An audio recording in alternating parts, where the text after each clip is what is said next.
Na tej 1500 s ľubovými to robím, musím tam nepríjmať výhody. Ináč počuj, ja som napríklad tiež mal jeden chyb, že som ho rozlapal. No to najistejšie, lebo to potom je to... Sa rozparoval. Potom hľadal rýchlo signál, vieš, to bol ten No. DSM-X. A už zase blbne. Už zase blbne. Radšej pristáť treba. Budem musieť vymeniť asi príjimač. Celú elektroniku budem musieť vymeniť. A teraz ideš so stabilizáciou či bez? Vypnem stabilizáciu, lebo... Pôjdem bez stabilizáciu, lebo to je... Divne sa to správa. Niečo sa deje, neviem čo, idem dole. Lepšie pristáť, no to je istota.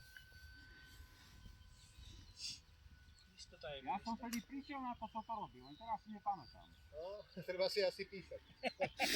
No veď hej, presne ako vravíš. Opravil, Áno?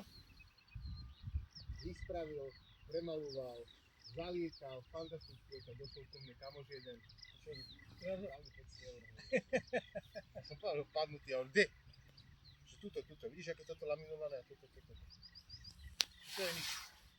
Keď Ale je tam, ale fantastické hovorím, lieta. Je dobre spravený. Ja som mal to Junkesa šťuku. Ten lietal mizerne, potom mi padol a keď som ho spravil, bol lietal jak hodin. Ja si pamätám, že som prišiel, že to